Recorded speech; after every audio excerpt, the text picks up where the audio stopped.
Roland, dont c'était l'anniversaire hier. Ah ouais, bon anniversaire, Joyeux Roland. anniversaire, Roland. Pas couché trop tard hier, ça va? Une fois par an, tu peux pas y couper. Ouais, Tu peux pas y couper, c'est comme ça. Bon, cette fois, Roland, Marion, on y est. Cette fois, on y est. Après, Neymar va-t-il signer? Après, Neymar a signé. Neymar pourra-t-il jouer? Neymar peut jouer.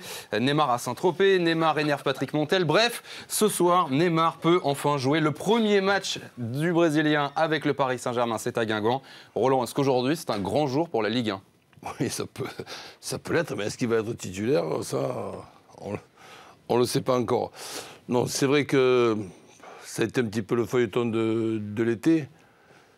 Carrément une bombe qui est arrivée dans le football et dans notre championnat. Donc maintenant, il est qualifié, il peut jouer. Le calendrier donne la possibilité qu'il joue à Guingamp.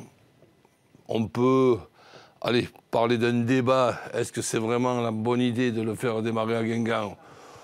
Ou peut-être plutôt de lui laisser encore une semaine pour remettre tout en ordre, parce que cette période n'a pas dû être simple pour son organisme, que ce soit psychologiquement, nerveusement.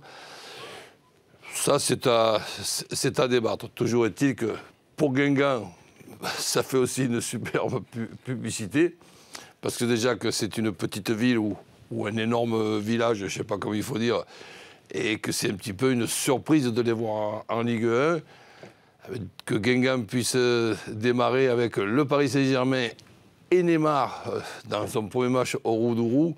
C'est vrai que c'est extraordinaire pour Guingamp et pour notre championnat. Tu peux nous présenter rapidement le format de la compétition? Alors ça existe depuis 1991, les hommes c'était 1987, il y a juste un petit décalage, c'est la 8e édition. Les Françaises n'ont jamais été championnes du monde, elles ont terminé 3 fois 3e, dont la dernière édition organisée par la France à Marcoussis et au stade Jean-Bouin. Le format est très resserré, très court, on joue tous les 4 jours, alors que chez les mecs on joue toutes les semaines, parce que c'est inhérent finalement à la pratique du 15 féminin, c'est peut-être un petit peu moins rentre-dedans, un petit peu moins physique tout simplement. Et des matchs aussi longs, pardon Oui, exactement, le même terrain, le même nombre de personnes, 2 fois 40 minutes, arbitrage vidéo, mêlées, toutes les mêmes règles, exactement les mêmes. 12 équipes, 3 poules de 4. Les premières de chaque poule sont qualifiées, le meilleur deuxième est qualifié pour les demi-finales. Donc l'objectif pour les Bleus, c'est ne pas perdre un seul match. Julien, la surprise du jour, donc Chelsea battu à domicile par Burnley. Qu'est-ce qui s'est passé pour le champion? Un expulsé déjà dès la 13e minute avec Gary Cahill, forcément ça a changé la physionomie du match dans la défaveur de Chelsea, qui a ensuite été friable défensivement sur des centres notamment, on l'a vu, qui a ensuite fini à 9 avec l'expulsion de Fabregas. Alors ça va faire parler sur l'arbitrage, peut-être un peu sévère sur les 2 cartons.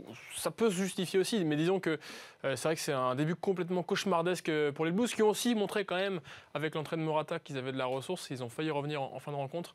Il ne faut pas non plus trop les enterrer tout de suite, mais c'est vrai que ce n'est pas du tout le début qu'ils espéraient.